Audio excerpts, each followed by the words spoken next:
발락이 말하되 나와 함께 그들을 달리 볼 곳으로 가자.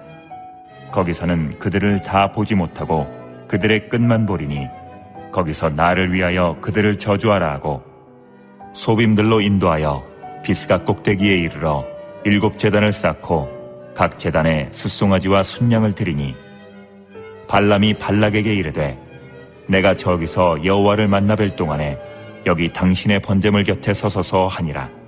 여호와께서 발람에게 임하사 그의 입에 말씀을 주시며 이르시되 발락에게로 돌아가서 이렇게 말할지니라. 발람이 가서 본즉 발락이 번제물 곁에 섰고 모압 고관들이 함께 있더라. 발락이 발람에게 이르되 여호와께서 무슨 말씀을 하시더냐. 발람이 예언하여 이르기를 발락이여 일어나 들을지어다.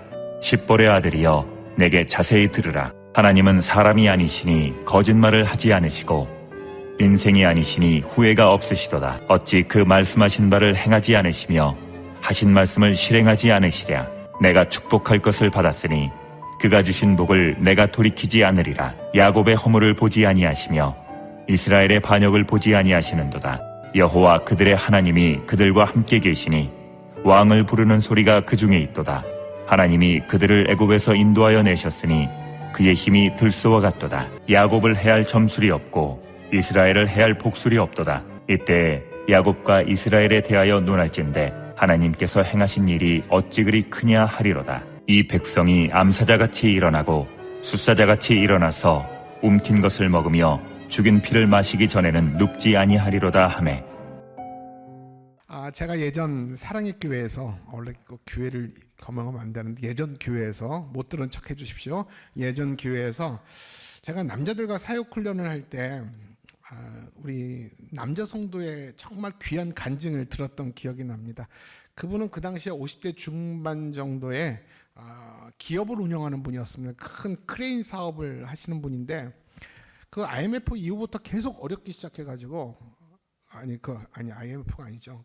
코로나 이후부터 계속 어렵기 시작하면서 사업이 기울기 시작합니다. 사업이 기울기 시작해서 너무 사업이 이제 바닥을 치니까 이분이 이제 하나님 앞에 기도하기 시작한 거예요.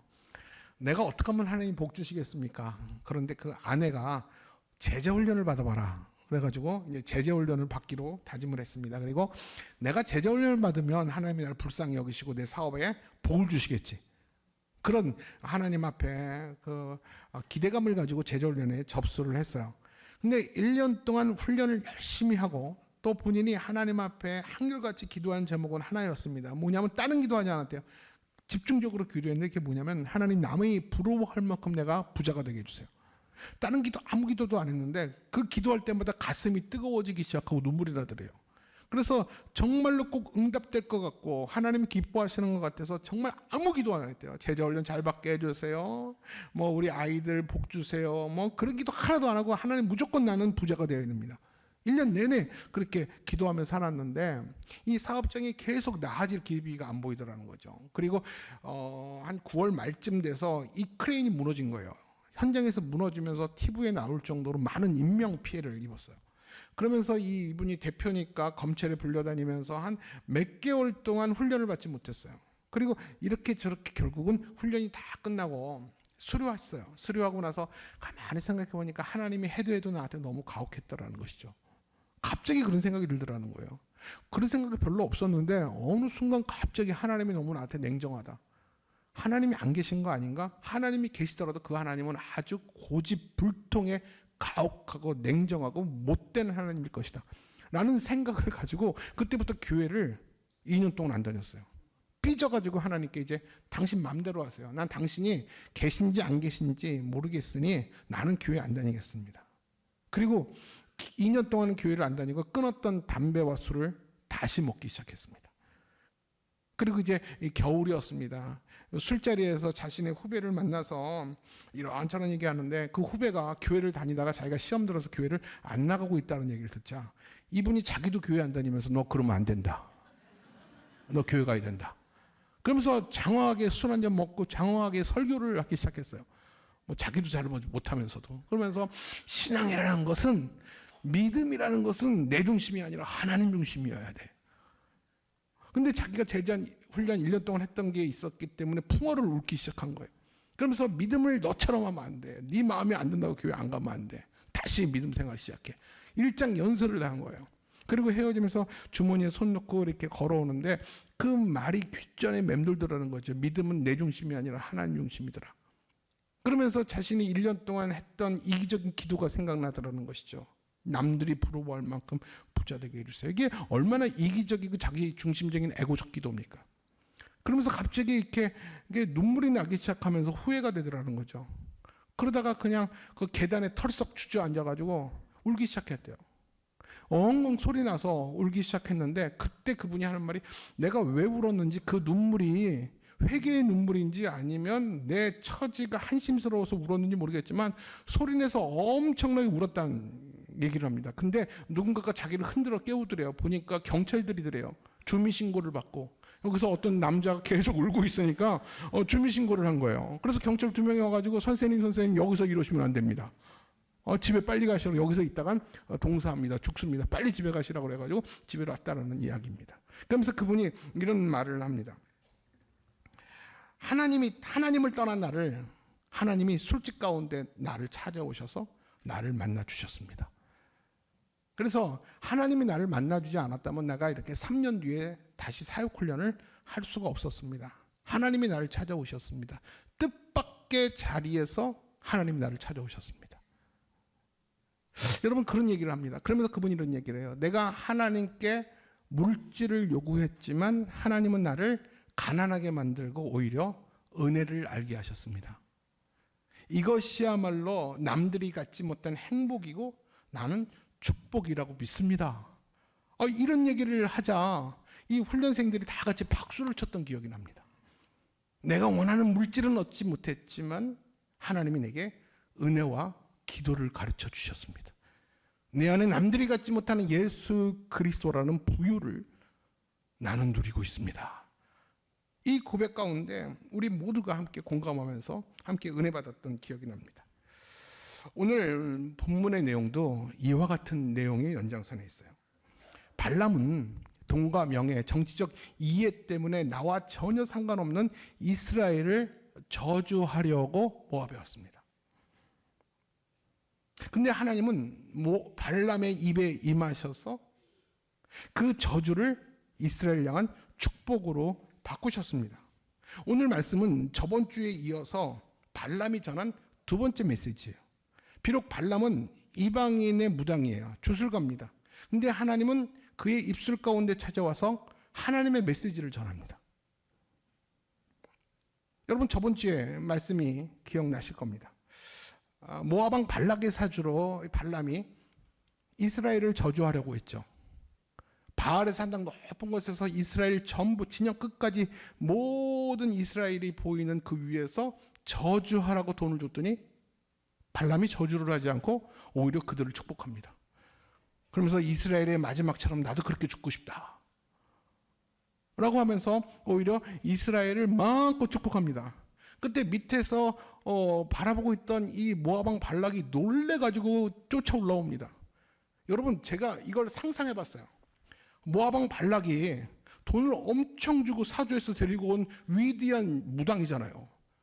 그리고 보란듯이 저주를 해야 되는데 하라는 저주는 안 하고 막 축복하고 있으니까 내가 당시 내가 발락이었으면 어떻게 했을까? 아마 나는 쫓아 올라갔을 거예요. 쫓아 올라가서 이 발람 멱살을 붙잡고 너 지금 뭐하냐? 너 지금 장난하냐? 너가 얼마짜린데 여기까지 얼마나 우리가 공을 들였는데 저주는 못할 망정 왜 축복을 해? 아마 이렇게 이 발람에게 따졌겠죠. 그래서 발람이 그 화가 치밀어 오는 발락을 향해서 뭐라고 말합니까? 하나님이 축복한 자를 내가 어떻게 저주하겠냐? 여러분 생각해 보세요. 하나님이 함께 하시고 하나님이 지키시고 하나님이 복 주시기로 작정했는데 일개의 무당 나부랭이가 내가 어떻게 그를 저주하겠냐라고 오히려 반문을 하고 아주 뻔뻔하게 얘기합니다. 내 책임 아니라는 거죠. 그러자 발락이 그 모든 상황을 수긍합니다. 그리고 이번에는 하나님의 눈을 피할 수 있는 다른 곳으로 발람을 데려갑니다. 그곳이 어딘가 봤더니 14절에 보니까 비스가 꼭대기라고 말합니다. 비스가 꼭대기. 높은 산의 꼭대기에 그 발람을 데려가면서 뭐라고 부탁하냐면 나를 위해서 예루살렘을, 이스라엘을 저주해달라고 부탁을 합니다.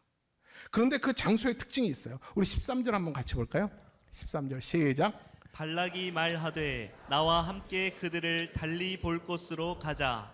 거기서는 그들을 다 보지 못하고 그들의 끝만 보리니 거기서 나를 위하여 그들을 저주하라 하고. 자, 여러분 제가 물어볼 테니까 대답해 보세요. 첫 번째 장소, 두 번째 장소의 차이가 있다면 뭐가 있습니까? 첫 번째 장소 바알 산당에서는 이스라엘 진영 끝, 이스라엘 전체가 다 보이는 곳에서 산 위에 섰어요. 근데 이번에는 이스라엘 진영 끝만 보이는 곳에 발락은 발람을 데려갔다라는 거예요. 자, 이스라엘 끝 보이지 다가 아니야. 아주 부분이잖아. 저 부분만 보고 예전같이 실수하지 말고 이스라엘을 저주해줘 라고 부탁을 합니다.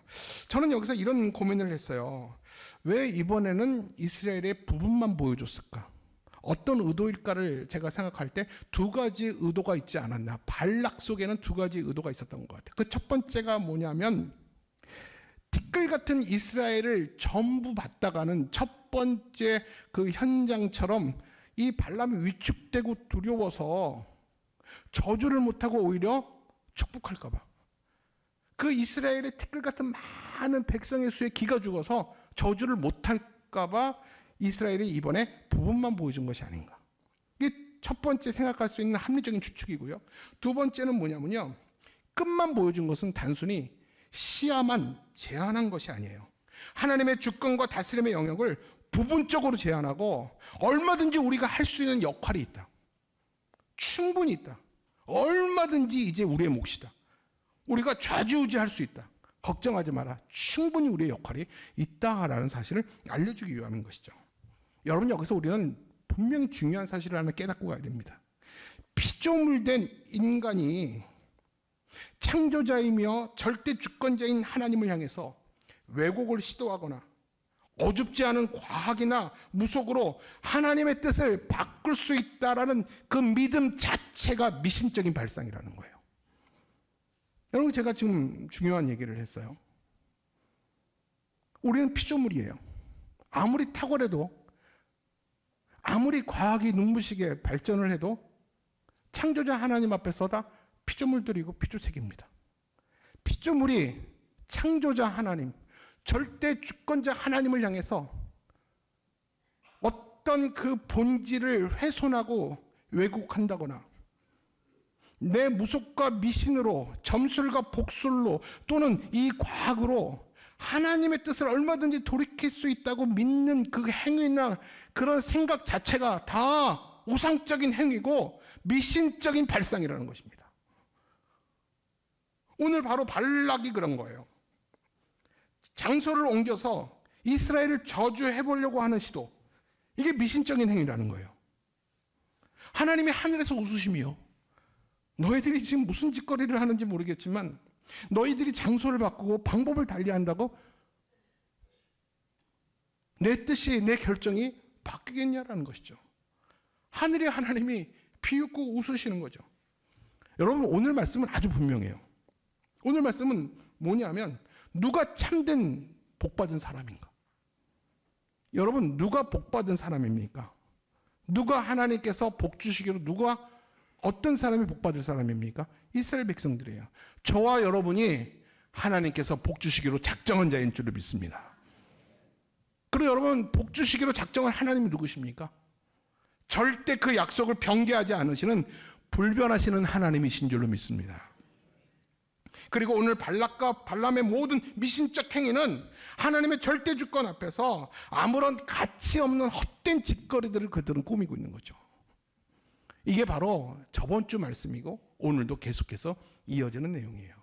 하나님의 절대 주권 앞에서, 하나님의 전지전능 앞에서 하나님을 움직여보고 조작해보려고 하고 왜곡시키려는 인간의 이 모든 행위들은 다 미신적인 행위라는 것이죠. 하나님은 그런 미신적인 행위에 자리를 옮기시는 분이 아니라는 것입니다. 사랑하는 성도 여러분, 신앙의 본질이 뭐라고 생각하세요? 이런 차원에서 신앙의 본질이 뭘까요? 내가 하나님을 바꾸는 것이 아니에요. 진짜 신앙의 본질은 뭐냐면 절대 주권자이신 하나님 앞에 내가 바뀌는 거예요. 아멘입니까, 여러분? 나의 모든 정성과 나의 모든 성의와 나의 최고의 어떤 준비된 제사가 하나님의 뜻을 바꾸는 게 아니에요. 절대 주권자 앞에서 내 시각과 내 해석이 바뀌는 거예요. 내 중심이 나로부터 하나님께로 가는 것이, 이것이 진짜 신앙이라는 것입니다. 아까 말씀을 처음 시작했었던 사역훈련의 그 집사님, 나에 대한 시각에서 결국은 하나님에 대한 시각으로 옮겨진 거예요. 그때 비로소 깨달은 게 뭐예요? 내가 진짜 영적으로 예수 그리스도를 소유했기 때문에 진짜 행복한 사람이고 부자라는 사실을 비로소 깨달았어요. 이게 축복 아닙니까?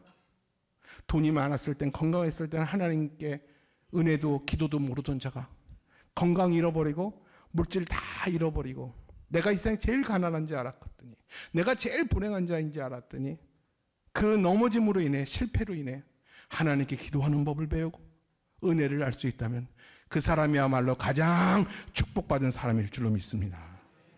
오늘 발람과 발락은 장소만 옮겼지 하나님에 대한 시각은 조금도 달라지지 않았어요.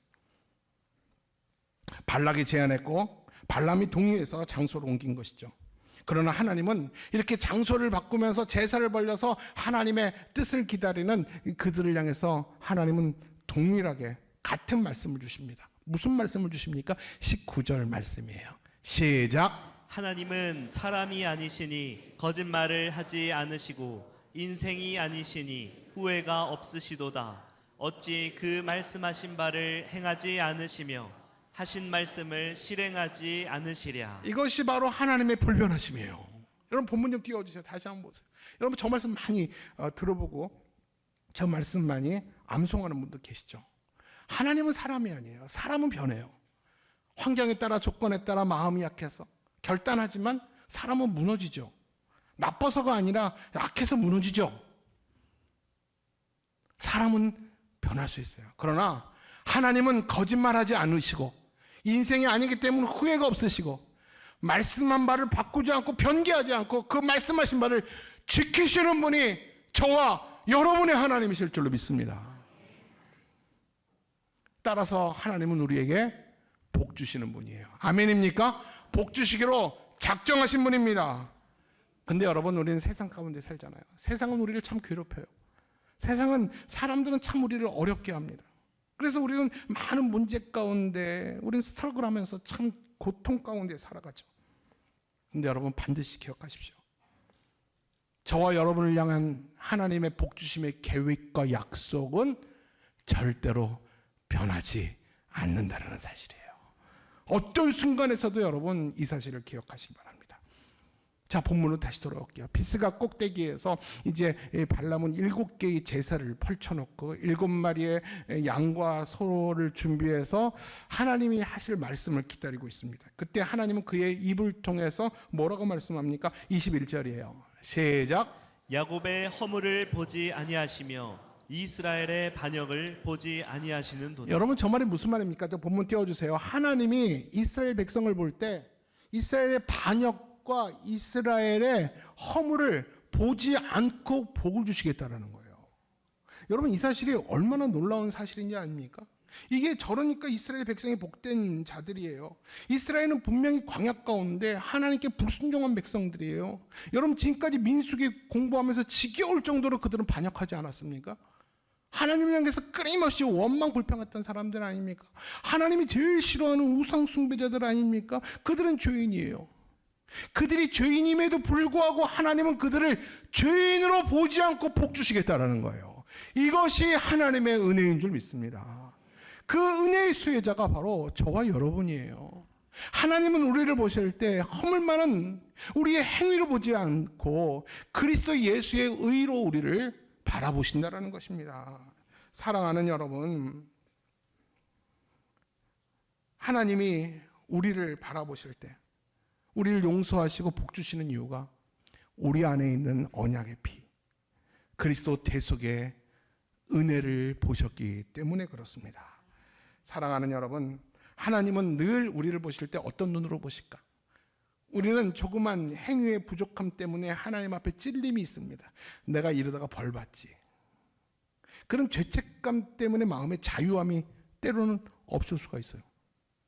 근데 여러분, 하나님은 우리를 사랑하시기 때문에 하나님은 우리를 보실 때 행위에 부족한 자로 저울에 달아서 우리를 책망하기보다는 예수 그리스도의 속죄의 피로 용서받은 하나님의 자녀로 보시기 때문에 하나님은 매일매일 우리에게 복 주시는 하나님이실 줄 믿습니다.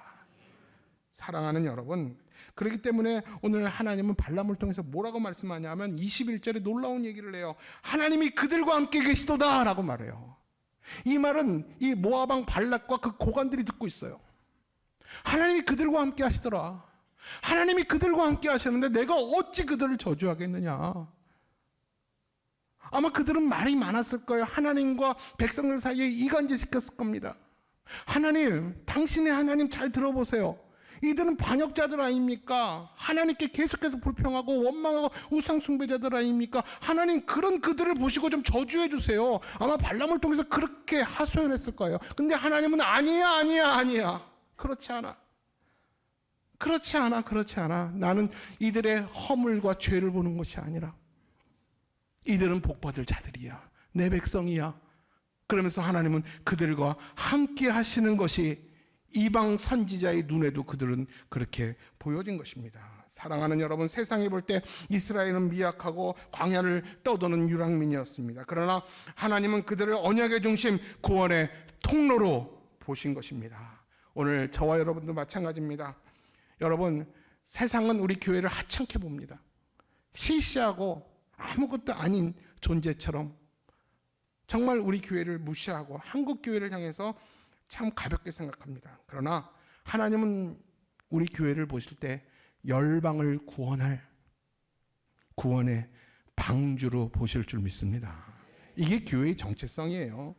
여러분, 성도는 세상에 있지만 세상에 속하지 않은 유일한 공동체입니다. 맞습니까, 여러분? 우리 저번 주에 발람이 뭐라고 예언했습니까?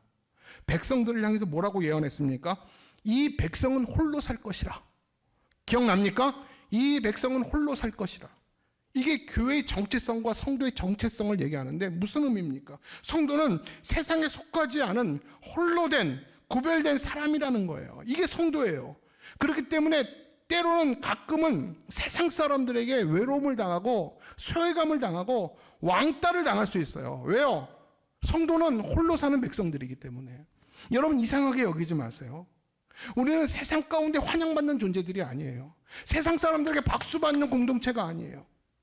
때로는 우리가 가진 진리 때문에, 우리가 지켜야 될 하나님의 말씀 때문에 우리가 감당해야 될 고난도 있고요. 수치와 외로움이 분명히 있어요.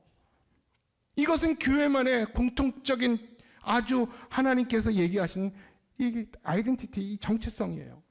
그렇기 때문에 이 교회의 가치 판단의 기준은요, 세상에 있지 않고 어디에 있습니까? 하나님의 말씀 가운데 있는 거예요. 이게 교회가 절망을 모르는 유일한 공동체가 바로 교회라는 것입니다. 발람은 이스라엘 백성 교회를 또 뭐라고 축복하는지 아십니까? 우리 22절 볼까요? 22절 시작. 하나님이 그들을 애굽에서 인도하여 내셨으니 그의 힘이 들소와 같도다. 자, 이방인이었던 발람이 이스라엘 백성을 볼 때 뭐 같다고 말합니까? 들소 같다고 얘기합니다. 또 24절도 한번 볼까요? 시작. 이 백성이 암사자 같고 숫사자 같다. 여러분, 발락은 발람을 통해서 이스라엘 민족 공동체를 저주받은 공동체로 만들고 싶었어요. 근데 하나님은 오늘 발람의 입술을 통해서 오히려 그들의 힘과 능력을 과시하고 있어요. 여러분, 당시 이 들소는 고대 근동 지방에서 힘과 승리를 상징합니다. 그리고 당시 사자는 누구도 이길 수 없는 절대적 맹수입니다. 그러면 하나님이 이스라엘 백성을 향해서 들소와 사자라고 표현한 이유는 뭘까요? 하나님이 함께 하시는 백성은 어떤 세력도 꺾을 수 없다라는 것입니다. 하나님이 지키신다는 겁니다. 하나님이 복 주시기로 작정했기 때문에 어떤 세력도, 어떤 무속도, 어떤 미신도, 어떤 운명도 하나님의 손으로부터 그것을 빼앗을 자가 없다라는 것을 하나님이 과시한 것입니다. 그리고 발람은 23절에 이렇게 또 덧붙여요. 시작. 야곱에게는 주술이 없고 이스라엘에게는 복술이 없도다. 하나님 된 백성에게는요, 영적인 어둠이 없어요. 미신과 무속의 영향에서 완전히 자유한 자들이에요. 절대 영향받지 않는다는 거예요. 여러분 걱정하지 마세요.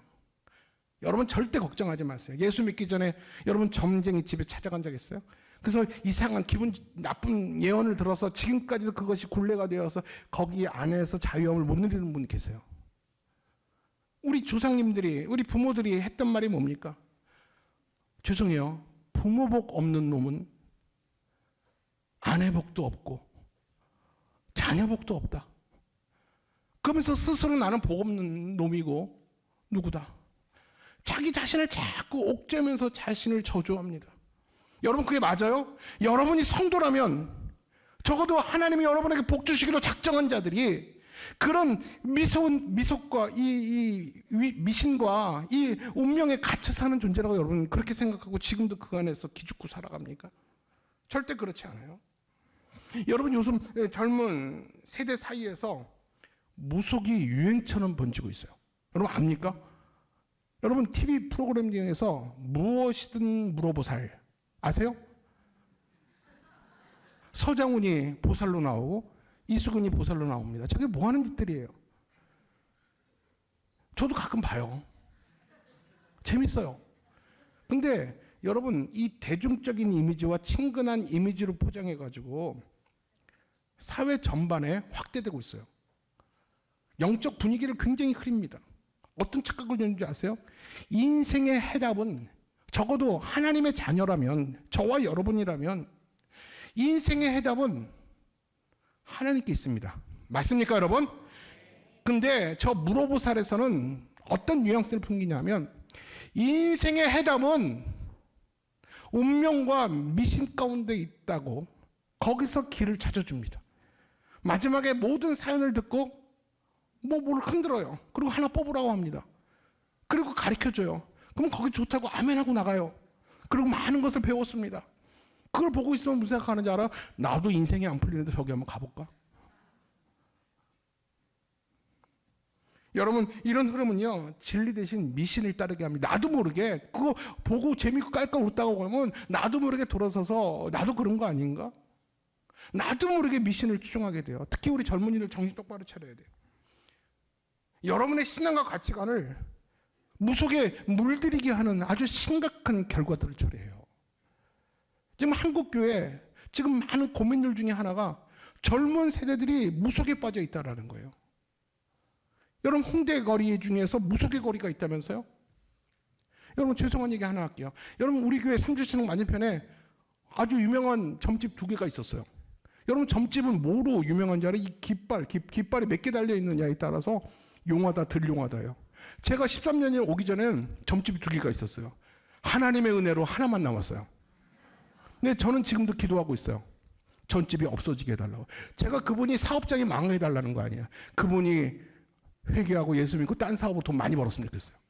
근데 저는 저 점집이 무너지기를 기도합니다.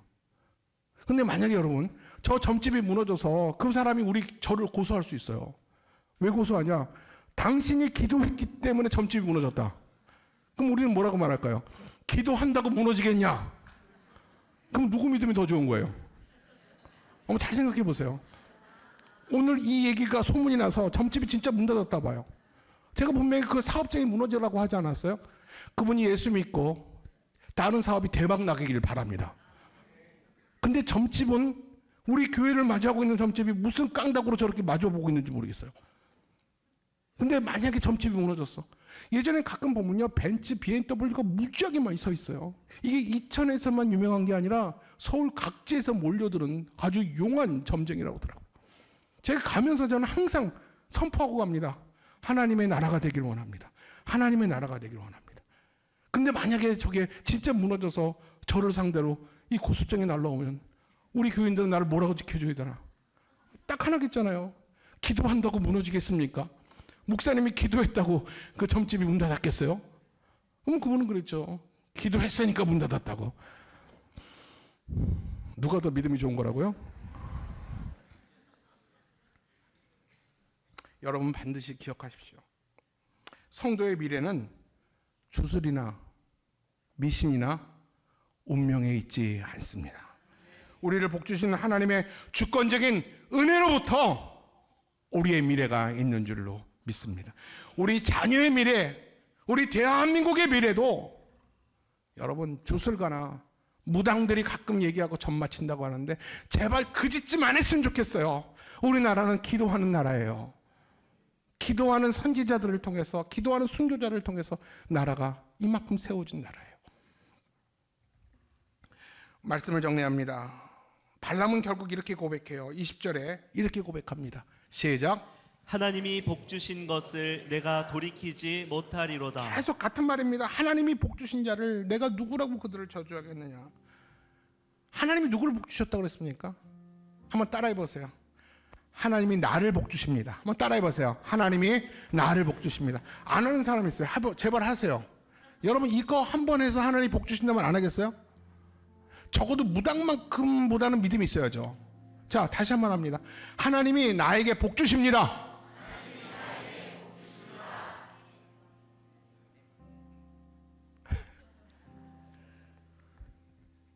이 고백은 발람이 하나님께서 받은 말을 우리에게 약속하시는 하나님의 언약이에요.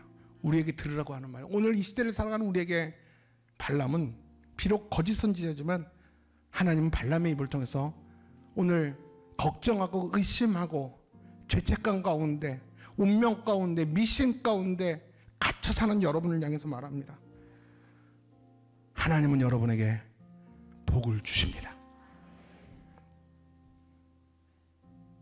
세상이 아무리 교회와 성도를 흔들고 사탄이 아무리 공격해도 하나님의 복은 결코 취소되지 않습니다. 그 복은 그리스도 예수가 십자가에서 이미 이루셨습니다. 아멘입니까? 그리고 성령 안에서 지금도 강력하게 우리 가운데 그 복이 역사하고 있어요. 사랑하는 성도 여러분, 하나님이 주신 복은 운명이 사람이 막을 수가 없어요. 하나님이 주신 복은 다시 목마르지 않는 복이에요. 죄에서 자유케 하는 영원한 생명의 복입니다. 여러분, 세상의 복과 하나님의 복은 차이가 있어요. 세상의 복은 불안해요. 언제 떠나갈지 몰라요. 유통기간이 있죠. 그림자가 있어요. 그 행복 뒤에는요 반드시 비극이 있을 수 있어요. 그래서 불안해요. 근데 그 세상에 있다가 없을 행복을 위해서 인생은 자기 삶을 다 걸고 살죠. 근데 하나님이 주신 복은 근심이 없는 복입니다. 죽어도 죽지 않는 영원히 사는 복이 하나님이 주시는 복일 줄로 믿습니다. 하나님이 너희를 위하시면 누가 그 손에서 여러분을 빼앗을 자가 있겠습니까? 그 복을 누리시기를 바랍니다. 따라서 오늘 우리에게 중요한 것은요, 필요한 것은요, 하나님께 복받기 위해서 발람처럼 새로운 환경과 방법을 찾는 것이 아니라 하나님께서 이미 내게 복을 주셨습니다 라는 사실을 믿고 오직 할 수 있는 것은 감사밖에 없는 줄 믿습니다. 내가 할 수 있는 것은 오직 감사와 기도. 세상은 자꾸 네가 행복해지려면 올라가라, 더 높은 곳으로 올라가라, 남의 어깨와 머리를 밟아서라도 더 높이 올라가라고 말합니다. 네가 정말 노년에 행복하길 원한다면 남이 갖지 못한 것을 너가 소유해야 된다고 자꾸 세상은 우리를 부추깁니다. 그러나 하나님께 복받은 사람의 특징은요, 하나님께 가까이 갑니다. 날마다 하나님께 가까이 가는 저와 여러분들이 되셨으면 좋겠어요. 오늘 이 말씀이 예배당 나가면서 다 잊어버리지 마시고요, 한 주간 내내 이 말씀이 기억났으면 좋겠어요. 제가 부탁드립니다. 한 주간 내내 오늘 제가 강단에서 선포된 말씀이 낭비되지 않고 여러분의 머릿속에, 마음속에, 신앙 속에 각인되어지고 심기어졌으면 좋겠습니다. 우리는 믿습니다. 하나님이 우리에게 최고의 복을 주셨어요. 아십니까 여러분? 하나님이 우리에게 최고의 복을 주셨어요. 그 최고의 복의 이름이 뭔지 아십니까? 예수 그리스도. 아멘입니까? 제가 여러분에게 물어볼 테니까 여러분 예수 그리스도라고 힘있게 고백할 때 하나님이 여러분에게 복을 끊임없이 지속적으로 부어주실 줄 믿습니다. 제가 물어보겠습니다. 하나님이 이미 여러분에게 주신 복의 이름은 무엇입니까? 무엇입니까? 그 예수 그리스도를 인하여 날마다 여러분의 삶이 이기고 승리하는 여러분들 되시기를 주님의 이름으로 축원합니다.